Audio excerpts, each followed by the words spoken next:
we're trying to show you several things, and I wanted to make sure to have a diagram in there, and that's a little wordy, I gotta admit. So, but we're gonna drive on. So, first thing you do is you gotta pick your fabric for your block, and for this block I'm vacillating between a bright version and kind of a darker version. So I already made my bright colored bird, so I'm gonna do my darker colored bird now. And I started out with my background fabric, and then this is my main fabric that I'm kind of using in all my darker blocks. And then I just kind of went through my stash and picked out a couple more blues. I probably could have had a little more contrast there, but this is all the blues I had, so I went with it.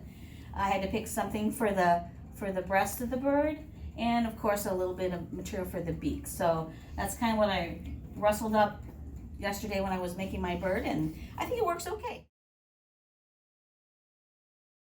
So the first thing you do is just follow the cutting instructions. So cut out your background pieces, your main fabric pieces for the large wing here, and the medium blue is for the head and the rump of the bird, these two parts.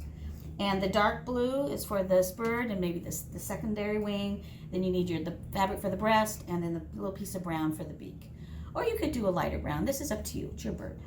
Now the beak is it's 1 3/4 inches square. And so on the beak, you just cut your square and then go to your trusty vintage iron over there, and you're just ironing it in half on the diagonal twice. And just kind of setting that aside. And that we're going to use that in a minute. Okay, but that's all the beak is. There's no piecing on the beak. He just kind of fits in the seam, and we'll talk about that a little bit later. But he's just folded, like a prairie point would be. For you quilters out there, this is a nice prairie point is what it's called. And it would fit just right there, and when you're sewing stuff together. So put him aside, but he's important. Cindy's cat liked hers, so she had to Had to make a new one, so be careful of those little felines. But there's my beak ready to go. This bird block has tons of half square triangles, actually 9 of them. So the first thing you need to do is to get out all the 3-inch squares that you cut out from all your different fabrics. So these are all the squares that you're going to be using to make your half square triangles.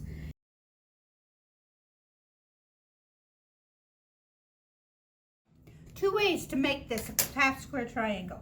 The first one is to iron it open.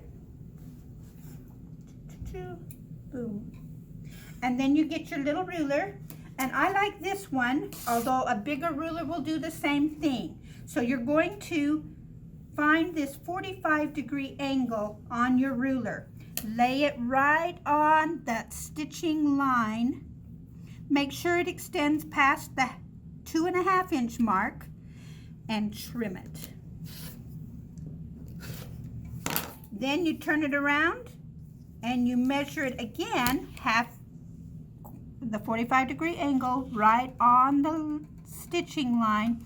This time make sure you catch the 2.5-inch mark. You want to make sure it comes out right. And the second one is to not open it up, but to just get this fancy ruler that Leslie is sharing with us. We're going to put the stitching line on this line that says 2.5. This is from Quilt in a Day, and it's specifically designed to make half square triangles. It's a little expensive. You don't have to have this. That's why we're showing you this one. But this one, boom, boom, and it's done. And you just, if I cut it through all the way. And now you can iron it open, and it will be exactly the size that we need. I actually have 5 extra that I did not use. All the extra ones, don't throw them away.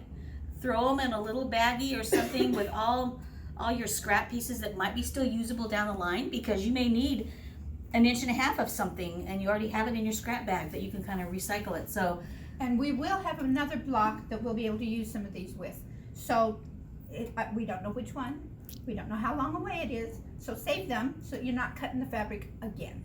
Or it could be part of your label on the back of your quilt. I mean, we'll find some way to use them, or your sashing, or your sash or something. So Don't throw them away because you're going to have 5 extras that you're not going to be using.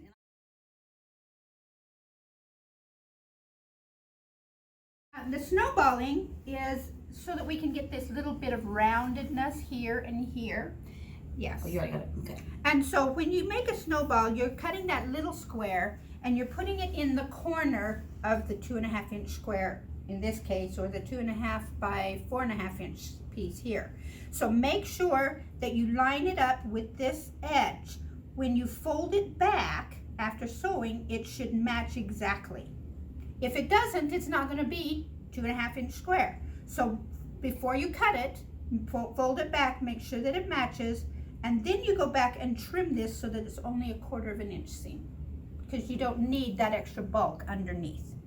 So now that I've measured it and it looks good, I will trim this down to 1/4 inch so that that seam is just like everything else. And you'll do that twice for these 2 pieces here and here. Okay? Snowballing is a nice technique to kind of put a little different shape to an otherwise kind of angular area. So it's kind of a good thing, and lots of times you snowball more than one point, or I mean, lots of ways to use it. A nice tip that we would like to share with you is making one of these little design boards. Ours are not too fancy yet because we're not quite done with them, but get a piece of cardboard or foam board and cover it with felt. And it's a nice place to kind of lay out your blocks as you cut them, because then I can just take my whole board over to my sewing machines and start sewing away. So it's kind of a nice It was really, really nice when I was making mine the other day. Yeah, it's very helpful. Very and so, nice. And you can make it a little smaller and bigger or whatever. You wanted at least 12.5. At least. So I'll give you a little wiggle room on that. So that's our helpful tip number 1. So the next page of our directions is about the block, assembling the block. And this is where your board comes in really, really handy.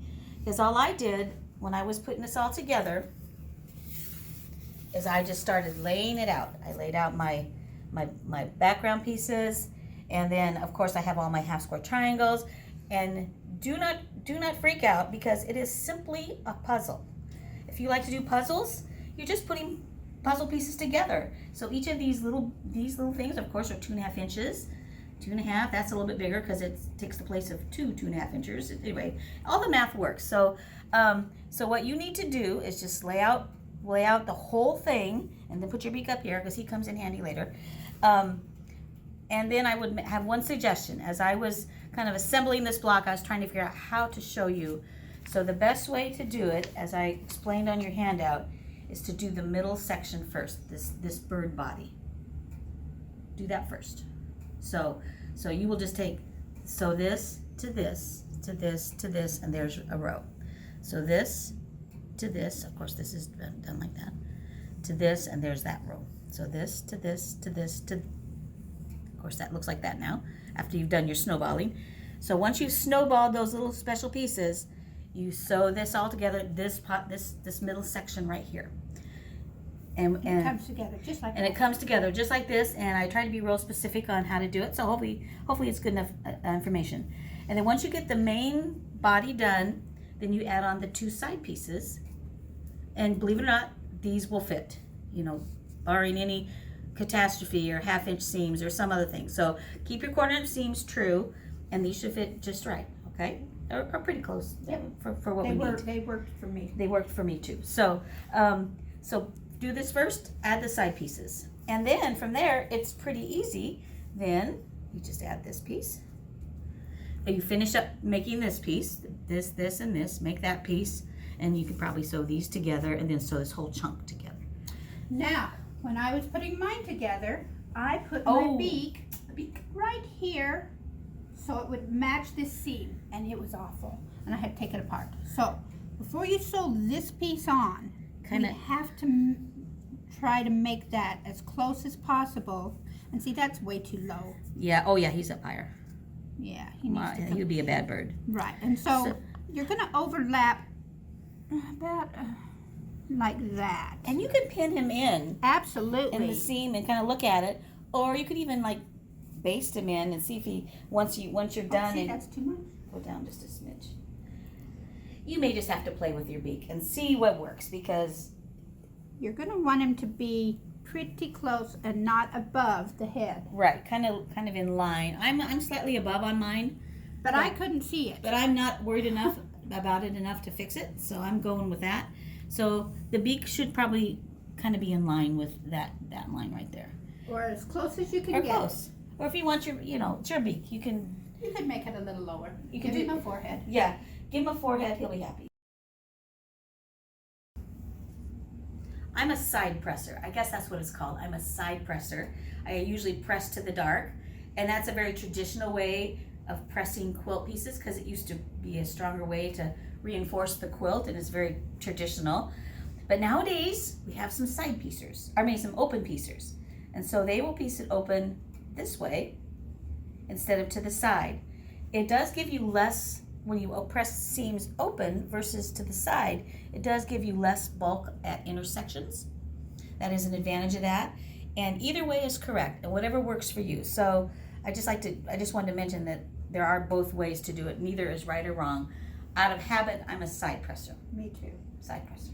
So That shows our age. it shows our age and who taught us, right? Right. And who taught us. So, but the open pressers, it's kind of a new generation, and they're open pressers. That's okay. But you also, some of the old timers open pressed when they had a lot of seams coming together in That's one true. spot.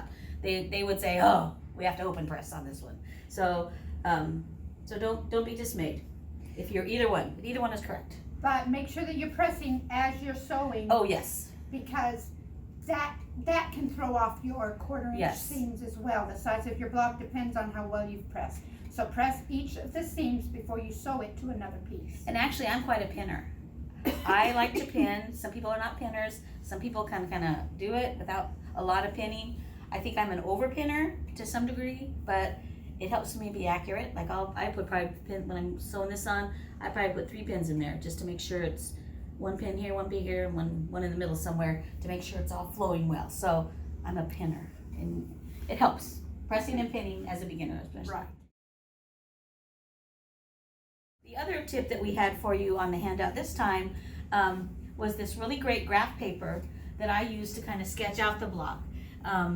It's very helpful because since we are doing 12-inch blocks, I just draw on here how I want the block to look. I don't even worry about seam allowances, but this is how I want my finished block to look.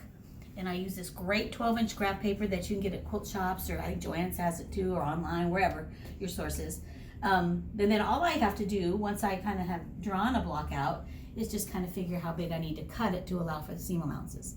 And just a little quilt math there, but it makes it really easy when you're designing like an original block, that you want to put in a quilt. Some of you have talked about doing some original things, and when I did my Vendabate machine, I think I sketched this out. So then I now know how big I need to cut each piece, because I just take the size on my pattern and add a 1/2 inch, because that's my seam allowance. So I love that graph paper for lots of reasons. So you have mentioned that, hey, my family is a sports family. What are we going to do? How are we going to do this quilt? Well, I'll offer you a couple of ideas. So we may or may not have a sports block. I'm not sure we've decided that. Haven't decided. Haven't decided that. However, that doesn't prevent you from using this fabric right here for in your bird. So there's lots of cute fabric out there. I found this at one of the local shops, and this is different World Series that the Cardinals have won. I like this one because I'm a blue person, so I like this fabric because it had a blue background. But that would be something that you could mix in. So say we don't do a specific sport block, but this might be a nice piece to put in the middle of one of our other blocks that you still can give a nod to the Cardinals without it being a really overt baseball block. And of course, with the Chiefs' recent win, we got to throw them in, correct? Absolutely. And you are a Chiefs My person. husband is a Chiefs person. So that would work too. And then of course, right after they won the cup, I bought a few yards of that because I thought it would go fast, but I haven't used it yet. But that would be cute to stick in a block. You could also use one of the colleges if there's a fabric for your college. Exactly. Mizzou's out there. And Yep. Exactly. So. And then there are other things that you can do with them besides just incorporating them into your block, because we had talked about making it your own. And if there's a block that doesn't work for you, then let's just add a block that works for you, and you can use these or something similar to make a block that's just for your quilt. Yeah. All right, so next month we're going to do an applique block. It will be the Missouri Dogwood, and we will get you that pattern at the end of March, 1st of April. So you will be able to finish these 2 blocks, block 1 and block 2. If you haven't finished one, you're okay. But block 1, block 2, and then we'll have the new one out at the end of the month. And when we put them out, remember that there are lots of ways that we can do this. We'll talk about them. Okay. All right. Thanks for joining us on Block 2, the Eastern Bluebird of our Missouri quilt.